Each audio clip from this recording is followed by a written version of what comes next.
single tenant and multi-tenant properties. And multi-tenants are shopping centers and large shopping malls, and then single tenants are mostly single buildings occupied by one tenant. And that's what I'm going to focus on today. And the reason why I feel that every real estate investor should be familiar with these is because over the last 10 or 15 years, the market for these properties has increased by tenfold.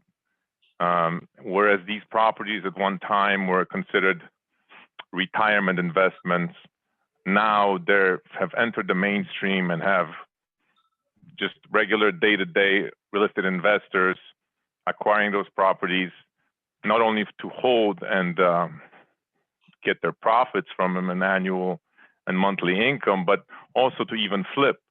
And these investors have found ways to purchase and hold for a very short period of time and still make money through appreciation. So let's go to the next slide.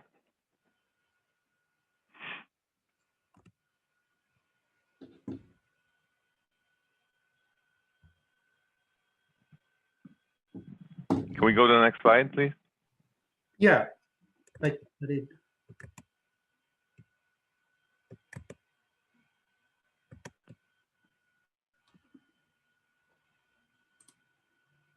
Can you see the next slide?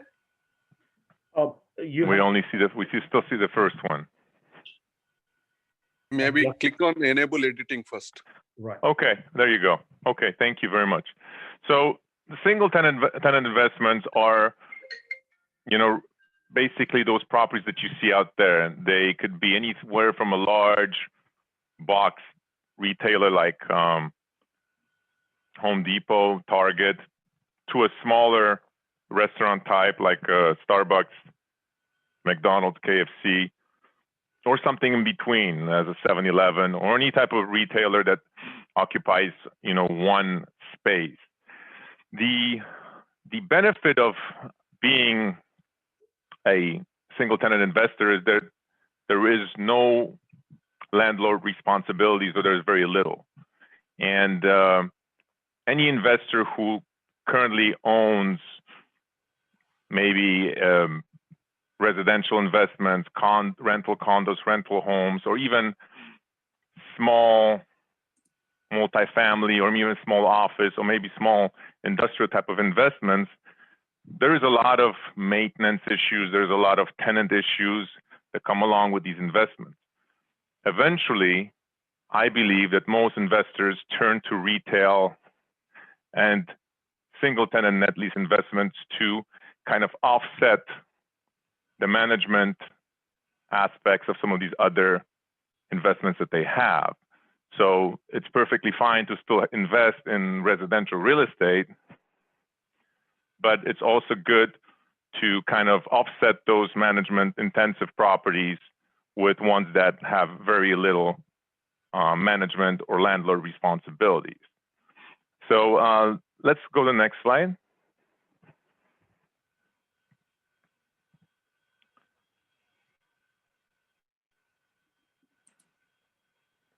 Can you see the next slide? Yeah, next slide, please. So here you see some of these single tenant properties that you can acquire, or that are out there that are currently owned by investors. And please go to the next slide. Kind of scroll through the next two. So anything from a Starbucks to a Walgreens to a CVS pharmacy to an IHOP to a KFC, any type of single tenant building that you see out on the street when you drive your car is currently owned by investors. And those investors obviously get rent every month from these tenants. But the real benefit of it's not about just getting rent. It's about, what else do you need to do as a landlord, as an investor, to get that monthly income from your investment. And that's the key.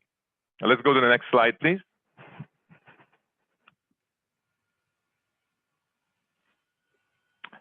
So basically, you break down these investments into three sections. You can, with as little as 350,000, you can invest into most fast food and QSR, which is quick service restaurants, and usually with 1 to 3 million price range, you can probably get your first property around $1 million.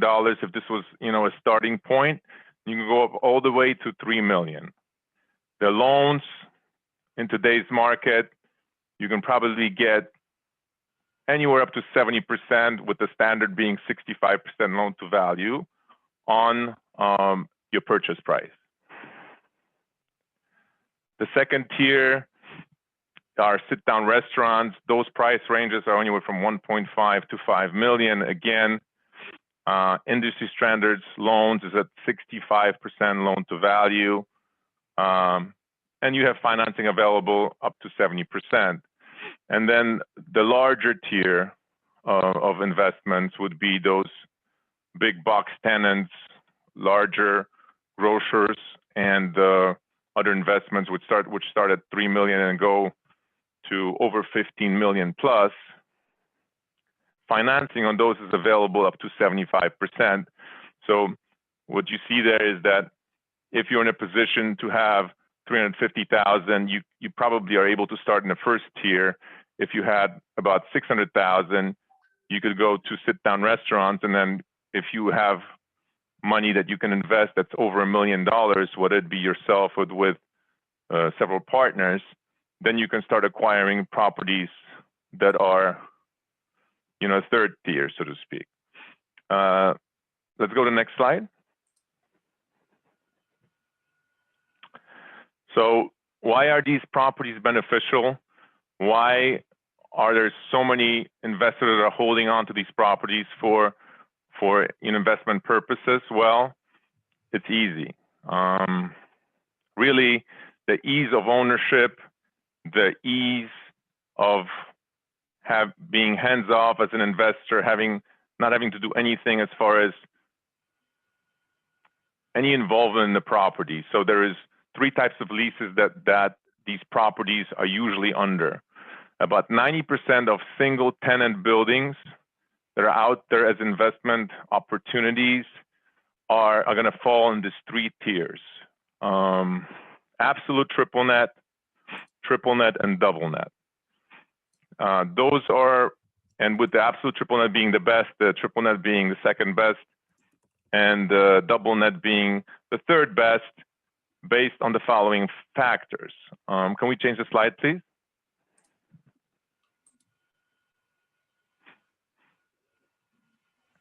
So, you can ask yourself, okay, well, Paul, why would I want to buy, a triple net single tenant investment?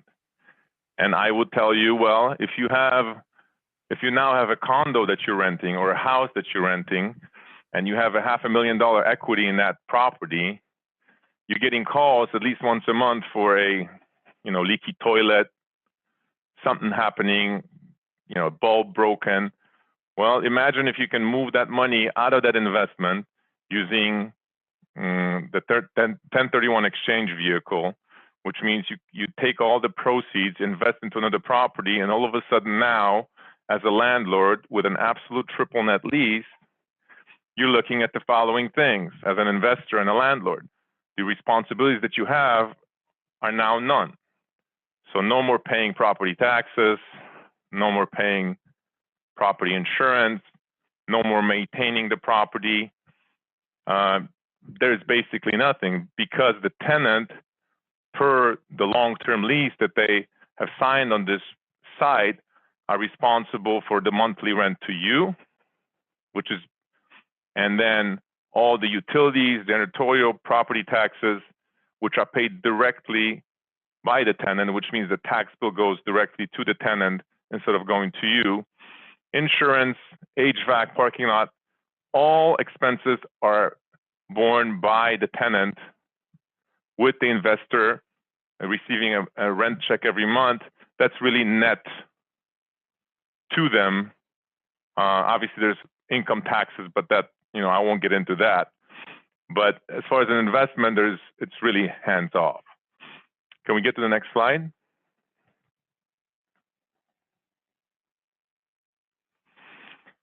The next tier is triple net.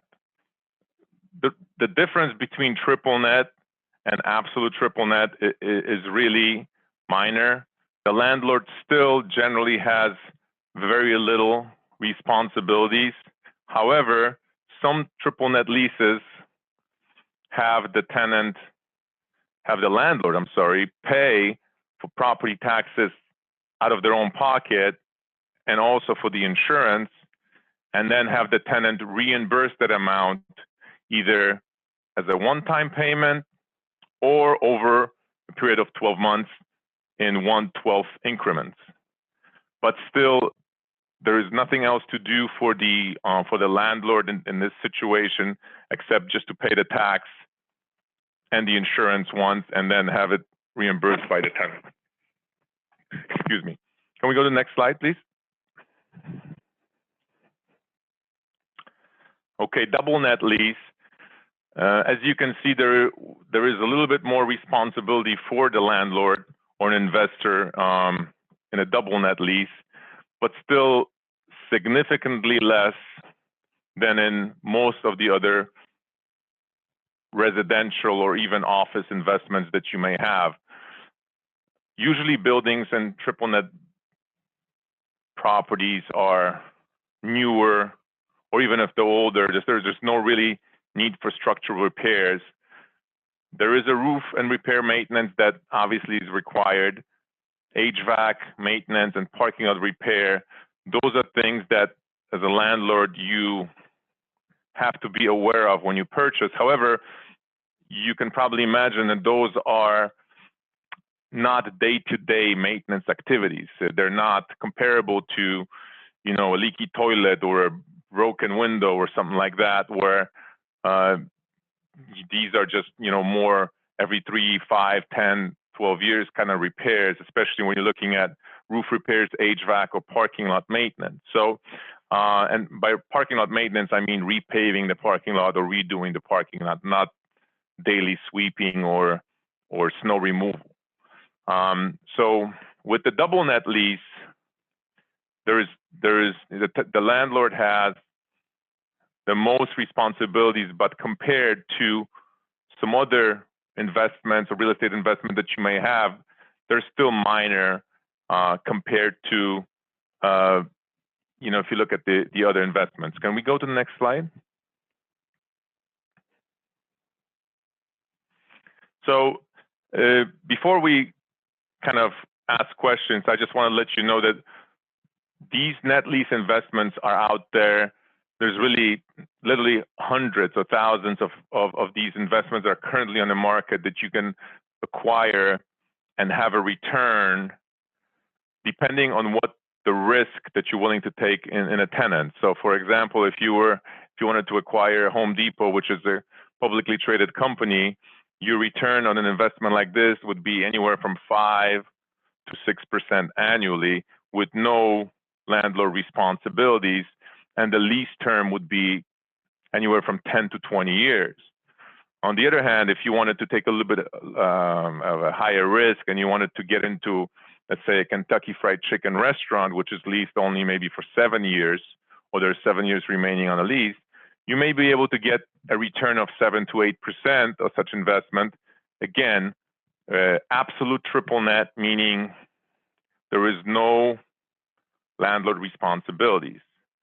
One final thing I wanted to add also is, obviously we are in difficult times due to COVID. We have found that a lot of investors have started turning to essential businesses,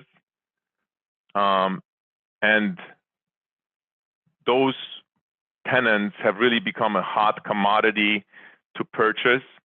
So obviously essential tenants, grocers, any type of gas stations, 7-Elevens, and places like Dollar General, Family Dollars, anything that's essential businesses the investors have started to gravitate to, because they know that, if this pandemic continues, or if there's another one in the future, those locations will remain open.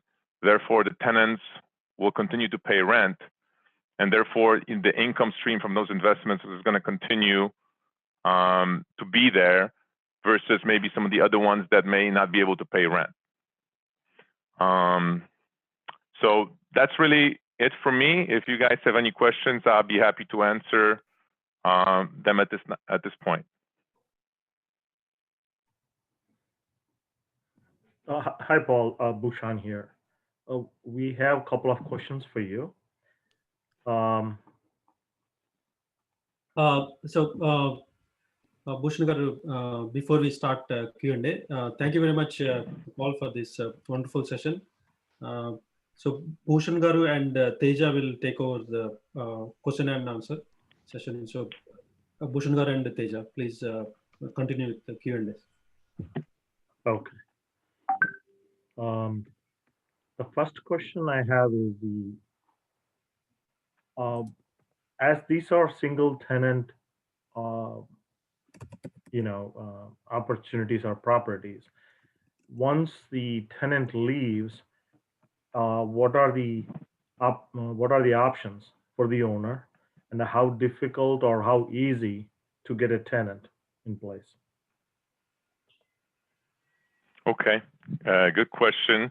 So most triple net properties, especially absolute and the triple net leases, usually are anywhere from 15 to 20 years. You can acquire a brand new lease, or you can acquire one that has less than the full amount. Most leases that are placed on these properties have anywhere from 3 to 6 5-year extension options, which is an extension option for the tenant to exercise should they want to stay at the property past the original time frame. So if a property is in a good location, if a property is performing well, there is no reason to think that the tenant will not contact the current owner a year or 2 years before the lease expires, and wants to negotiate an extension of that lease per lease agreement. However, I think what you're trying, really, the question that you're trying to ask is what happens if they leave? So, I mean, really what happens is everything else in retail has a similar type of end game. I mean, if the lease ends, it ends. You need to re-tenant the location. So it's important for these triple net locations to be in good areas that show a lot of growth, that have not only population growth, but economic growth. Also in areas that have shown in the past, good retail trends. And all this, obviously, we provide to the client or to the investor when we look at potential investment properties. And we, obviously, I always am the person that's able to, try to give a honest assessment of what I think of the area, what I think of the future population growth, what I think of the retail trends in the area, and how those. Obviously, I don't have a golden and crystal ball where I can look 15 years in the future, but we can certainly determine where a property or an area is going as far as growth and retail trends. So I think location is important in net lease investments, especially if you're planning long term, because if the name of the game is kind of the flip game, I'm going to buy today and then sell in a couple of years, then maybe it's not that important to be looking at that area, because you're going to be in the game, so to speak, for only 24 months, and we can predict what the economy is going to be doing, in that timeline. But if you're looking at a long-term investment, obviously area is really the key, and also the strength of the tenant is also the key, because if for example, a Burger King wants to be in that location, even if they move out KFC or some other fast food or restaurant would probably want to take their place if they're not already there. Okay. I have just a follow-up question with that. We talked about single tenant. Are there any triple net multi-tenant properties? Yes, they are. So, and those are a lot of times the small, especially over the last 5 to 10 years, there's been a lot of developments where you see these small 2, 3, 4 tenant shopping strips. Those all are on long-term triple net leases. However, the only difference between those is that even though each individual lease is triple net itself, as an owner of the entire asset of the building, you are actually responsible for the property taxes, insurance, maintenance, sweeping of the parking lot. So you're responsible because it's multi-tenant, you're responsible for the property. You can bill back all these expenses to the tenants and they will reimburse you on a triple net basis. But as an investor, you are involved heavily or more heavily in the management of day to day because, it's a multi-tenant property. So it's just unreasonable to say, well, Mr. Burger King in the first space is going to sweep a fourth of the parking lot, while the other tenant's going to sweep the other fourth. So it's just unreasonable. So the landlord takes care of the entire site with maintenance, property taxes, insurance, or whatever else needs to be done, and bills back the tenants, proportionally for what percentage of space that they occupy. Yeah. So that's the difference. Good to know. Tej, go ahead. Oh yeah, I had a question. So when someone's looking for a commercial property, are there any certain demographics that they should look for, based on that location? Well, That's a loaded yes. question. Yeah. Well, it's a question because demographics is a tricky subject, and here's why. For example, if you are buying a dealer that sells Bentleys, we certainly want to be in Beverly Hills, right?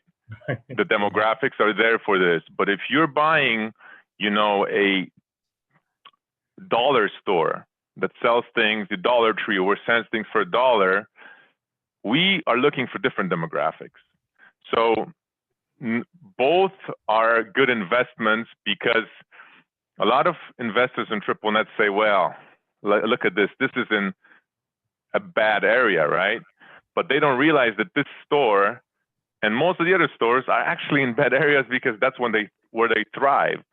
The investment itself, if you don't want to be living there, but this store is making a ton of money and it's going to pay you rent for the next 25 years. They're never leaving because this is the demographic that this particular business thrives in. And it's very important to understand that a lot of investors, unfortunately, obviously can never get away from saying, well, I only like great areas. I don't like bad areas. But in real estate, and especially in triple net properties, you have to be mindful of demographics and what this particular business and this company that operates this, who do they cater to? What demographics? Because money can be made, really the same money that can be made in Beverly Hills can be made in all kinds of different areas that really cater to different demographics. As long as there is the right goals are predicted and the right investment strategy, it really doesn't matter if you're in a great area or in a bad area. You just have to look at who you're catering to and where we are. So I'm sorry not to be kind of answering the question, but really that's the answer. Yes, the demographics are important, but you have to be aware of what you're buying and what you're trying to achieve with your investment, more than, I just want to be in Beverly Hills all the time. Right. Does that make sense? Yeah, no, I understood that. Yeah.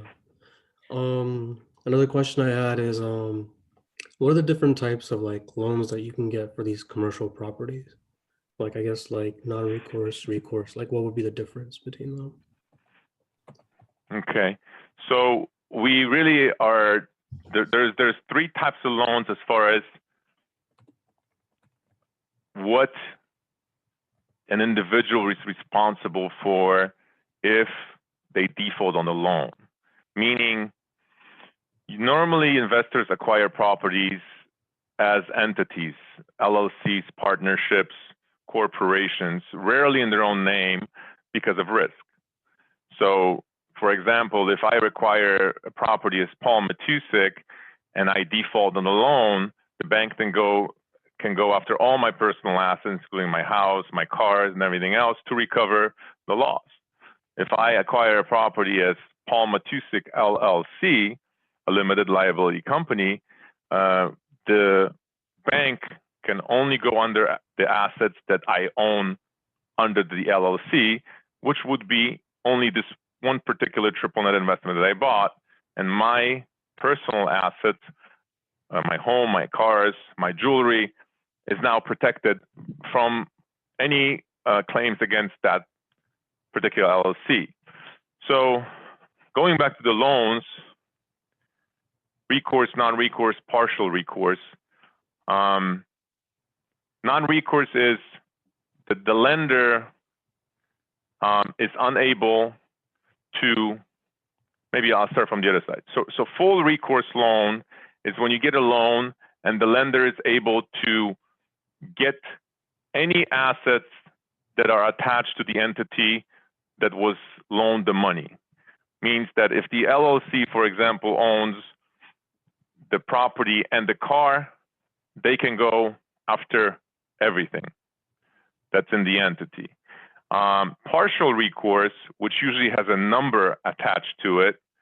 For example, if you have a loan for $2 million, a partial recourse loan can have a $1 million recourse. What that means is that simply once those assets are liquidated and there's a foreclosure, and let's say that the property is sold for $700,000 when you get a loan for $1 million, partial recourse means that the lender can go after you for the amount that the recourse has been set for, the recourse amount. So if you buy a property, you get a loan for $3 million, and the property ends up getting sold at an auction for $1.5 million, and your recourse is only $1 million, you are only going to be responsible for that $1 million partial recourse. The other $500,000, the bank's going to take a loss. And then the last one is non-recourse, means that the bank cannot claim anything aside from what's in the LLC or whatever the individual owns. So if for example, if I bought the property as Paul Matusik and got a non-recourse loan, my personal asset, even though I own the property in my own name, non-recourse loans protects my personal assets from the bank, even if there's a huge loss and the property gets sold for very little money. So that's non-recourse versus full recourse versus partial recourse. That's good. Actually, you answered another question too. Somebody was asking, is it better to start an LLC investing in properties like this? So you answered that question too. Oh, okay. Teja, let me ask next question. Yeah, sure.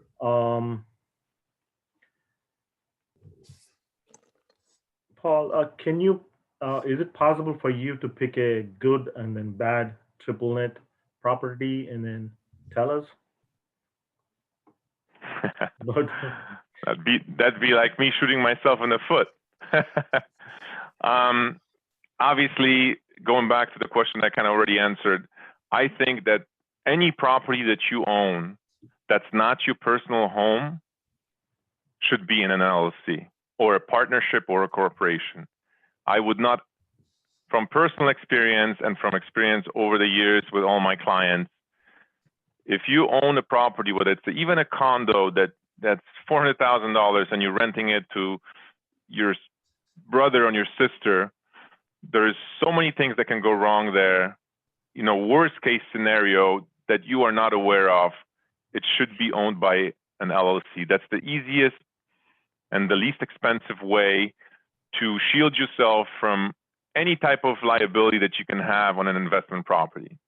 And don't want to get into it really too long, but just a quick example, you know, it's your sister that's living in this condo and someone comes in and falls out of the balcony, and all of a sudden there's a lawsuit. There's, you know, you have insurance, but, you know, the award is $2 million, your insurance is $1 million. Well, guess what happens?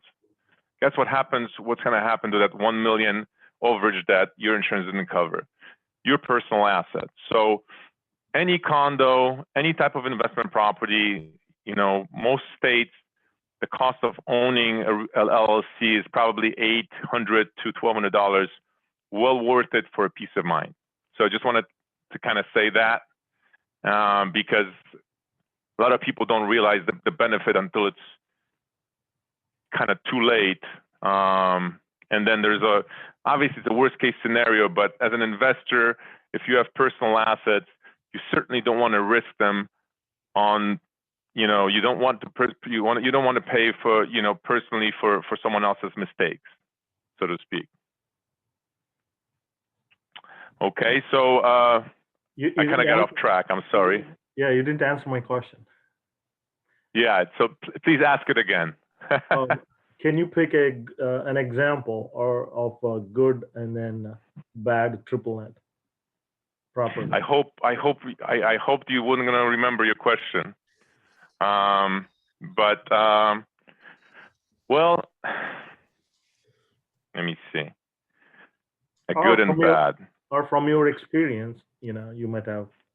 So why don't I tell you this then? I'll tell you about from an experience. What's the worst thing that can happen, right? Because that's really what it is. So a lot of times when I have investors that are looking at triple net properties, they always say, Paul, you know, for example, this is a 6.5 cap type of property, but I really want 7 cap. So let's not look at this, let's say Burger King that has 15 years remaining. Let's look at this Checkers that has, you know, 10 years remaining and there's only a 20 unit operator. And I always say, well, you know, Mr. Investor, keep in mind that you have a great investment at 6.5 cap rate. 50 basis points really equates to $150 a month, right?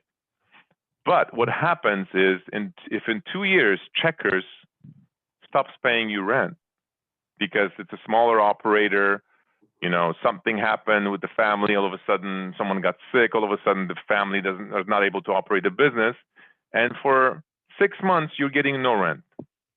What cap rate do you calculate on no rent? 0 cap rate, right? 0, right. Versus a nice 6.5 from the Burger King, because there is 2,000 locations, no one's going to stop operating there. So I guess my best way to kind of show what's a good versus bad is sometimes it's not worth to take a risk over a couple of $100 a month, because there is a lot of investors have this criteria. Oh, I want to make 7%. I want to make this percent. I want to make this percent. And then they look at properties only in that threshold because they feel that that's what they need to have. Well, I'm saying sometimes it's not worth to really be holding on to that cap rate because you need to make it. Pick a safer investment. Make sure that over the 15 years, your cap rate is 6.5 versus being 7 for the first 3 months and then being 0 for the next year or 6 months. Right. So I hope that kind of answers what, you know, what you've asked. Yeah. Basically, what you're saying is look at the bigger picture and then set your expectations, I guess. I think so. I think that's the way to do it. I think that sometimes it's worth to sacrifice, you know, 20 to 50 basis points on an investment that is proven, that the business is a larger corporation or larger asset that's backed by a larger corporation versus taking a risk on a smaller operator that can fail on you. And it still may be a great location, but look, it's going to take 6 months to release this place, right? I mean, 6, maybe 9 months. By the time the new tenant moves in, you've now lost a year worth of rent. Right. And what's your cap rate then, right? Yeah. So that's kind of what I'm saying. Teja? Yeah. Is there any like website or any like firm where you recommend like people should look in order to find the properties that are on sale? And what's your take on like properties at auction? So yes, there's websites. Anybody can log on and get a free account at loopnet.com and at crexy.com. There you will find thousands of net lease properties. You just have to check the box for retail and then triple net, and you'll be able to find tons of properties there just to browse and get yourself familiarized with kind of the how they all look and how they're reported, and what kind of income they show and where they are and what kind of tenants. So anyone that wants to really visit those sites should really do it. I think every investor, whether it's someone who just starting and maybe just bought their first rental condo or house, should be looking at the bigger picture, should be looking at because a lot of people eventually end up, or maybe a part of their portfolio ends up in these net lease retail investments because they're just easy. Okay, the income may not be what you're looking for, but if you've grown enough equity over the years with investing, you now have the equity to invest at a lower cap rate with no management, and we're just kind of enjoying your retirement or enjoying the things that you like without having to take calls every other day about something being broken or something being fixed. Okay. So, and the second part of your question, so the sites, obviously I've given. As far as, what was the second part of your question? Oh, I just asked, what was your take on like finding properties at an auction? Auctions are great ways to acquire properties. However, auctions, obviously are risky as well. Obviously, the bidding process is done in a way where, if there's a bid that's selected and you happen to be the one, and it happens to be a great property, then obviously you win. However, there's risk. Usually in auctions, you give offers that are either non-contingent, and you put up a lot of money up front to buy these properties. You have no way of really backing out of the transaction once you have won the auction.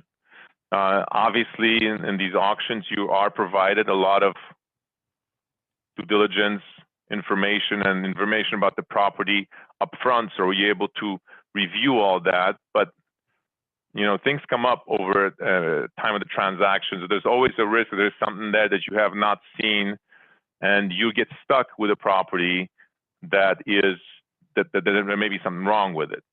So yes, you can get a great deal. On the other hand, there is a little bit of risk. And also what's worthy is to say about these properties, usually they have to be acquired in cash or in hard money loans, because they tend to favor folks that have either all cash or have hard money loans because they want to close them quickly. There is, however, of late, opportunities to extend those timelines of closings to up to 60 days, and there's potentials to get loans.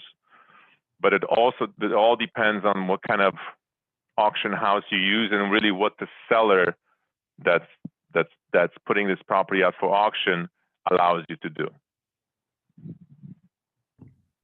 Paul, I have a couple more questions. You have time, right? Of course. Okay. The next question is, I think this is a very good question, from risk point of view. If somebody breaks the lease, or files a Chapter 11 or something, what the owner can do? Triple net properties. Okay. So this question kind of ties in back with the risk factor that we kind of touched upon earlier. So for example, if you are willing to take the lower cap rate and buy a property from a large operator, say, let's give an example of Family Dollar. You guys are familiar with that? With what that is? Yeah. I think everybody knows that they're a retailer that sells things for cheap. So Family Dollar is a publicly traded large corporation. I've just dealt with something like this before, where a client of mine purchased the property, not through me, by the way, but they did purchase the property through an exchange, and it was a Family Dollar located in, I don't remember the city anymore. It was a small town in Texas. After about 2 years, the tenant closed the store. They continued to pay the rent because it's Family Dollar. They're a large corporation. They're not gonna. They're not even close to bankruptcy. They're just simply a large corporation, and they're able to take losses by just vacating the property and just continue to pay rent and all the other expenses, insurance. And what we have done is, the client called me and says, Paul, the store is now dark. They've moved out. I'd like to be able to, maybe try to lease this to someone else. What can we do? And what we did is we went to Dollar General, and we were able to get a lease buyout. There was 11 years remaining on the lease, about $90,000 annual payments. We were able to get 7 years of payments on the buyout of the lease. So 7 times 9, 60, about $650,000. He got a one-time check from Dollar General. The lease was broken. He received the check, and the property is his, and we were able to release it. Not myself, because I don't do leasing, but he was able to release it to a tool rental company that did because this was a rural area out in Texas, so rural type of equipment, something with fields and stuff like that, and he was able to get pretty comfortable with a 5-year lease. Now, the flip side to this, obviously, is what we talked about, a smaller operator. And I had a pleasure of being involved in that as well. And we sold an asset to a client of mine, was an 11-unit KFC operator in Chicago, Illinois. After 4 months, the tenant stopped paying rent, filed for bankruptcy. So this particular owner lost about 1.5 years worth of rent before they were able to release it to a new tenant who was a Checkers Burgers. But the story doesn't end here. A year after that, Checkers stopped paying rent because it was also a smaller operator, and it ended up being bought out by another operator who ended up paying much less rent per month, but the property is now, fully operational and paying rent. However, the rent from when they bought to when it's current is about 40% less. Started about $9,000 a month, and now it's not $5,000 a month. So that's an example kind of the risk that you may run into when you try to go for the higher cap rate, more returns versus the more steady type of tenants who are obviously more likely to, even if they stop operating, continue to pay you rent, and then you can get a buyout from them. Hey, Paul, can we take 5 minutes break? I have 5 more questions. Is that okay? I'm going to drink some water, yes. Yes, okay. Because we just want to give an update on other activities going on, just to find a couple of minutes break. Certainly. Krishnaveni garu, please go ahead. Paul and Bhushan garu. I request Krishnaveni garu to give a quick update on RH initiative. Hello, Andy. Andarki namaskaram, Andy. Thank you very much. Paul, it's a very good, awesome webinar. Lot of information you are providing to all of us. Thank you very much. And Andarki namaskaram, Andy. Nenu Krishnaveni maatladutunnanu. And I have to say thank you to all of you who have donated for RAH, and it's a wonderful service. Mirandaru, you guys are all are doing a wonderful community service, giving back to the community. This really helps for third world countries, which are Nicaragua, Somalia, and Colombia, like third world countries. They are going through not only hunger, also they got hit with a hurricane. This will really help for all the people who are hungry, and we all will get blessings. Please, Andy, if you haven't done your part, please go ahead and donate to RAH. That is NRIVA RAH. When you are doing the gel, so select our chapter name, New Jersey, New York, and put RAH. That way, it counts into our chapter. So we are really doing good. And thank you very much. Any Miki details kavalana, you want any details or any help, please call one of us, Andy. RAH program is the one of the wonderful program run by NRIVA every year, and we provide meals to a lot of people, Andy. And thank you very much. Thank you again for supporting this RAH program, service program, Andy. Thank you, Andy. Thank you very much, Krishnaveni garu. Thanks, Andy Bhushan garu. Thanks, Andy Raj garu. Yeah, no problem. Bhushan garu. Sure. Actually, I just want to add that RAH is basically Raise Against Hunger. The Krishnaveni garu is leading the effort, and she has done a tremendous good job, and collected a lot of money, and it's basically one meal is only 34 cents. So people have donated like 2,000 meals, 1,000 meals, 1,500 meals. So it's a very good program. Please go to nriva.org and then please donate to this Raise Against Hunger program. Okay, Paul.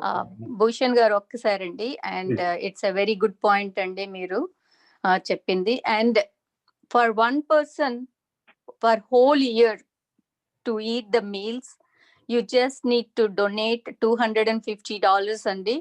So you are providing a meal for whole year for one person. You can think of it, how much satisfaction you will get it. For whole 1 year, you are providing a meals for one person. So that's a blessing, Andy. So manaki saying unnattu annadanam kante inkoka danam, it's not anything not like higher than annadanam. And మీరు ఎప్పుడు చూసింటారు, ఎక్కడికి వెళ్ళినా కూడా food is the only one you will say నాకు చాలు బాబాయ్ కడుపు నిండిపోయింది. So this is the best satisfaction అండి we get. So it's 34 cents per meal, and Bhushan garu చెప్పినట్లు it's really good program, and we can support and give back to the community. And thank you for the opportunity to help the community, and you can give back to the community. And thank you very much, Andy. Bhushan, 1 second. Sure. Yeah. Thank you all, Andy. I just want to add on a sentence for RH.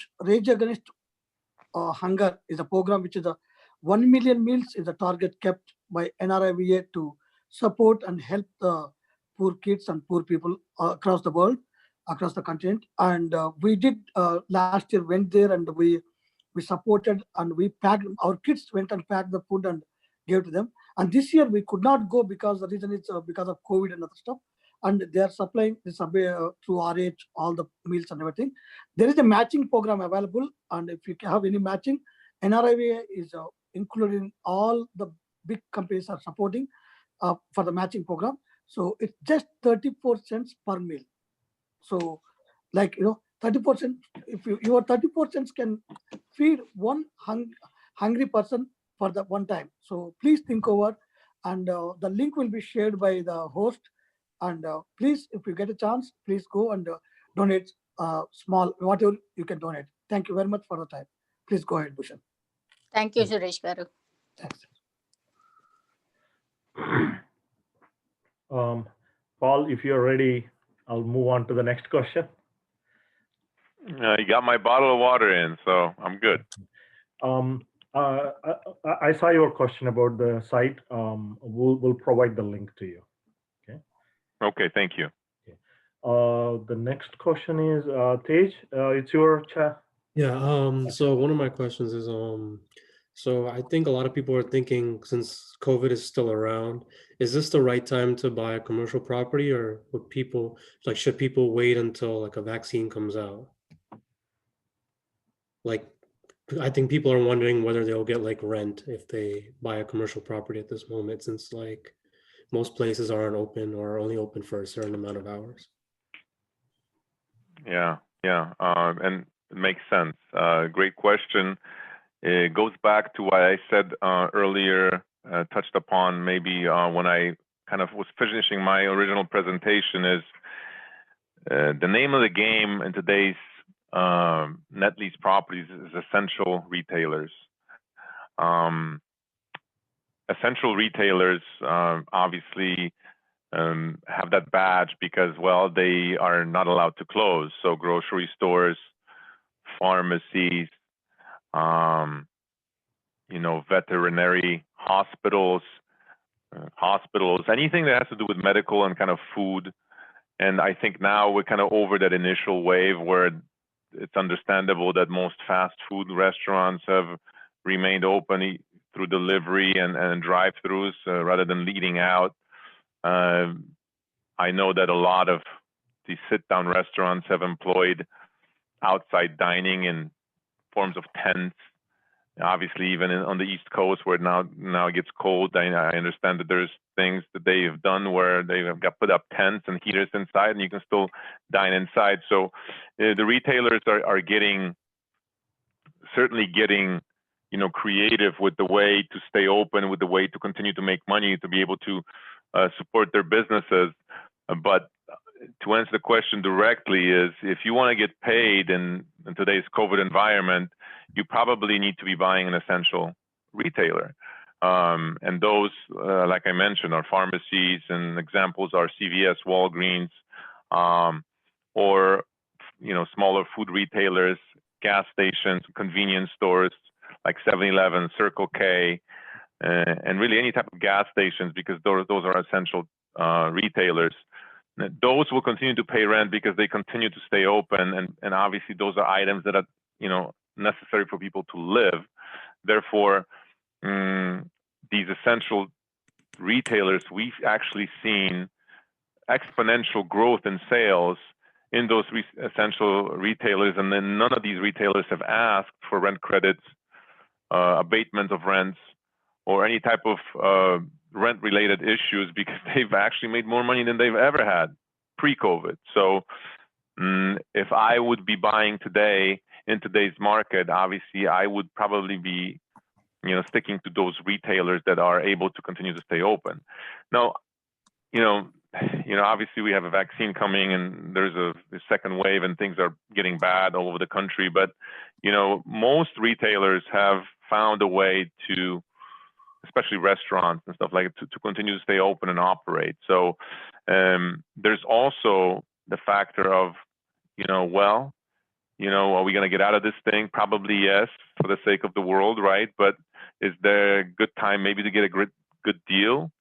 Maybe a sit down like an Applebee's, which pre-COVID would be selling at 6.5 cap. Now maybe you can buy it at 8 cap. Is that an opportunity?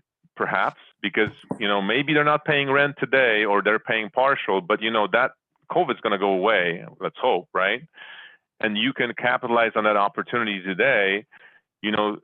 Build the loss of rent into your investment strategy and say, okay, I'll buy this at an 8 cap. I'll take the 6 months of reduced rent, but then once COVID is over, that property is going to be worth 6.25 cap. I can flip it and make, a great return. So, yes, there is risk today. Yes, there's COVID, and essential retailers are, the thing to buy if you would invest. But if you are a little bit of a risk taker, and you allow yourself you build in the risk versus reward type of thing, then there's a lot of opportunities out there to buy good cap rates into today's market that I believe will rebound once COVID and the vaccine and everything takes effect, and we're able to go back to a normal society where we can go out and dine in and do things that we were able to do 9 months ago. Okay. Okay, got it. Let me combine two questions into one. Somebody was asking, if we find a black or dark property, and will you able to find a tenant? And the next question is how, I mean, if you are comfortable, you can explain about how your fees are structured. So the answer to your first question is no, I don't do leasing. Prime Net Lease is a company that specializes in net lease sales, and we try to stay away from leasing because, well, it's not the business structure that we've picked. There's plenty of companies that do leasing only, that don't do sales or do both. Have I done leases for clients? Of course I have. I have long-term clients that I've been with, that have been with me for 15, 20 years, that if they ask me, Paul, can you help me negotiate this lease? Of course I'll do it. Is this something that I advertise? No. It's a harder process, I think, and what it does is it puts you, once you renegotiate the lease, it's almost like you're always responsible for it. Meaning, hey, you found this tenant, you got me this lease. Now, if it doesn't work in 10 years, well, it was you that found it. So that's kind of my approach to it. I'd rather stay in sales. The fees that Prime Net Lease charges, or I charge for transactions, is as follows. When you go to acquire properties from currently, usually the commission to me is paid by the selling investor. So if an investor is selling to you directly, if there's a property for sale, just like in residential real estate, the seller pays the commission, and usually the listing agent splits the commission with me. If you go to sell an investment property of this type, the commission is anywhere from 3 to 5% on a commercial base, depending really on the size of the transaction. For example, if it's a smaller type of transaction in a commercial sense, where the property is anywhere, under $1 million, we probably charge 5%. However, if the property is 15 million, the commission is significantly reduced to maybe, even as low as 2 or 3%, depending on what the transaction and who the client is.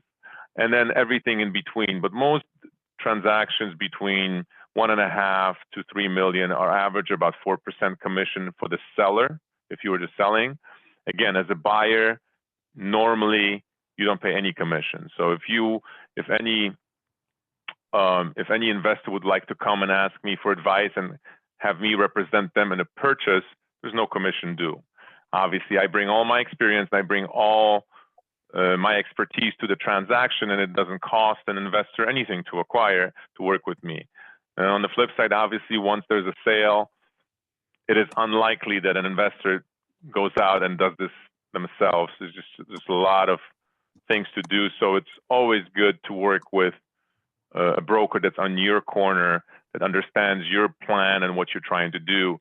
And kind of circle back to what Suresh said earlier, work with him for a few years, and we're able to acquire some properties, sell some properties, make a little bit of profit. So, I mean, that's the goal, is to build relationships with clients. And I never look at commission as being part of, making or breaking the deal. You always try to make sure that, a client stays and continues to be a client for a future, a very long time. And I base that on kind of building the relationships for the future. Yep.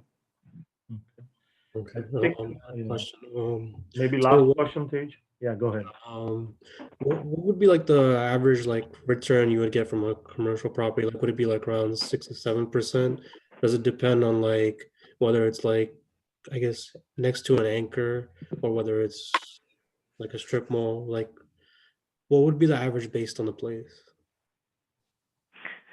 So it all depends. Obviously the return is the cap rate that we've been talking about. But in today's environment, because our interest rates are historically low, for residential and commercial properties, an investor is able to achieve higher returns than the cap rate because of leverage. And leverage, I mean getting a loan.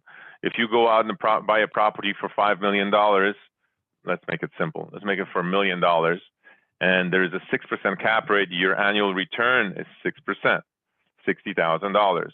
However, if you don't want to spend $1 million and you only have $350,000, you can put your $350,000 in on a 6% cap rate property, get a loan at 3.5% in today's market, and come out with a cash-on-cash return of anywhere between 7.5% to 8%, because you're leveraging using the lender's money on a lower cap rate against your higher cap rate return, and your return then becomes anywhere from 7 to 8% on a 6% cap rate deal if you would have purchased it all cash.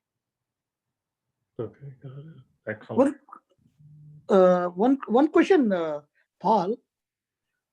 Let's say you have given for triple net, and at the end of the period, if the lease period, if the tenant destroys the building or destroy inside, so who's going to be responsible for that? So usually in the lease, and any triple net lease, which are very lengthy and usually are 20 to 30 pages, there is a paragraph for how the building is leased, how it's being maintained over the course of the lease, whether it's 5, 10, or 15 or 20 years, and how it's left. It's all spelled out in the lease. So again, how you get the building returned all applies to what tenant you have.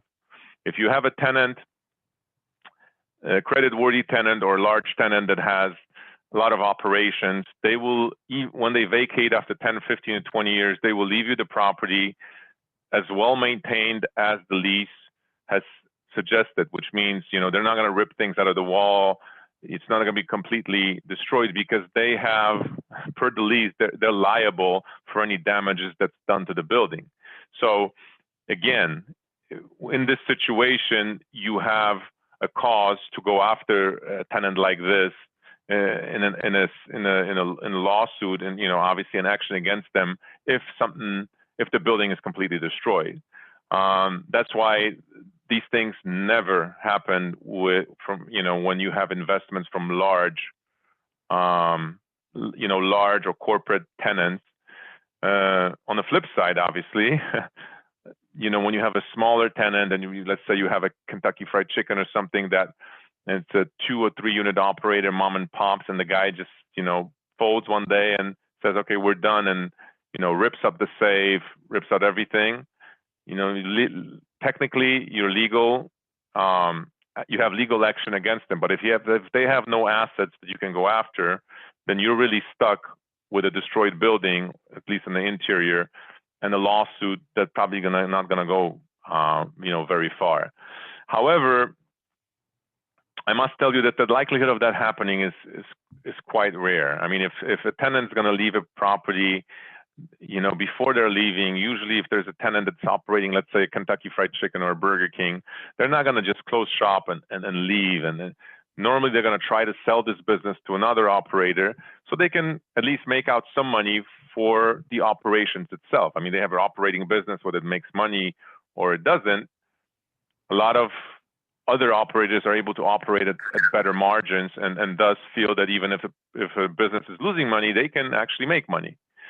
So as unlikely as it is to happen,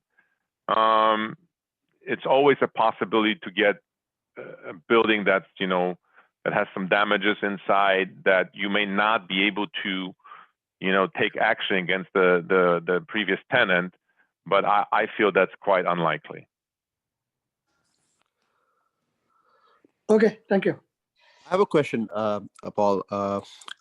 Currently, the interest rates being low, so you had actually mentioned the cap rates have also fallen sometimes to 6 or below 6. So buying a property using a leverage at taking advantage of the current low interest rates and having a decent spread. And let's say you want to flip it in 5 years, where most likely, based on current environment, the interest rates most likely will go up. So at that time, when somebody else is trying to acquire the property, the interest rates are higher than what we acquired for, and thereby their spread will be lower than us. So do you see a market where 5 years down the line, the amount you make because of higher interest rates will be lower? I mean, the amount of money you make when you flip? Okay. So good question. And there is one thing that I kind of, we actually never specifically talked about in depth about how these net leases are structured, but most of triple net leases have built-in rent increases over their term. So for example, if there is a 20-year lease with Burger King, there is either a 1 or 2% lease or rent increase every year, or there is a 5, 7, or 10% increase every 5 years. So naturally, because net lease investments, their price and the valuation is based on the income that they produce, which is the cap rate. Every time there's an increase in the rent, you're increasing the value of the property as long as the cap rate remains constant. So for example, if you bought it at a 6 cap rate today, and in 5 years there's a 10% increase, now you have a building that's a 6.6 cap rate. And if the market continues to be at 6%, you're still able to sell that property at 6%. Now, if you factor in that if the rates, let's say, would go from 3.5 to 10, then, well, that's really bad. And then I think the whole economy is going to suffer here. And I believe that, selling that property would be the least of anybody's problems, because, again, the functionality of the economy would probably collapse at that level. I don't think we're going to see those type of rates anytime in the future. But if we just simply work in let's say that rates went up to 5%, I think at that point it's kind of a wash. So what you've done is you've invested in the property at 6 cap at 3.5% interest rate. You've collected rent and money over the 5 years with no landlord responsibilities, which means you've done nothing, and then you're able to sell and get your money back. So worst case scenario, in a situation like this, okay, well, you don't make the appreciation, but you do make the annual income that the properties produces without any input of the landlord itself.